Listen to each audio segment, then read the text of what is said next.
Have you ever wanted more pleasure in your life? Well, you're in the right space. My name is Rachel, and I've been intimacy coaching for 11 years, which has inspired me to do an extended series all year long, talking about ways to incorporate pleasure into your everyday life for yourself, but also in a partnered relationship if you're in one of those. So for the month of November, we're focusing on actual date ideas. So I'm trying to take the pressure off of you and give you 30 suggestions, okay? And doing my best to keep these free 99, okay? Who doesn't like that? And that is one of them for this evening. So I enjoy this. I don't know that all couples may enjoy this, but going on what would be considered like an IKEA date, okay? We don't actually have an IKEA where I live. I think the closest one is 2.5 hours away, but we do have a local furniture mart that is one of the biggest. I always call it the adult Chuck E. Cheese. That's how I feel about it, okay? Because it has everything you can imagine. It's got electronics, it's got furniture, it's got outdoor patio, it's got kitchens, it's got appliances. It has everything, and it is multi-building. That's how big this thing is. And so I have always referred to it as adult Chuck E. Cheese because I never get tired of walking through this store.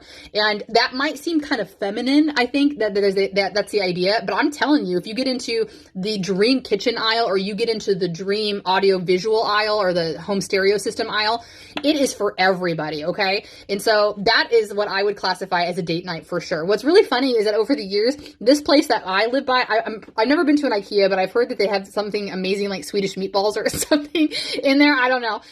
But our location actually does have a Subway in it, so you could totally have a sexy date night. But they recently put a bar in it. I just think that is so freaking funny, okay?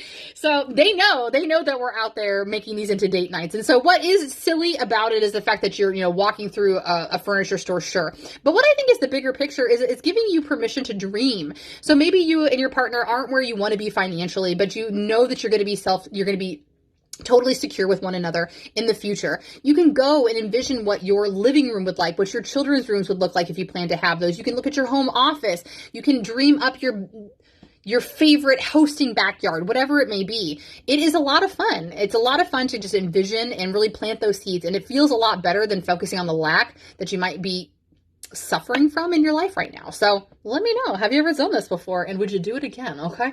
I hope that this was fun and a nice suggestion for you. And I'll see you tomorrow with another one. Have a great day.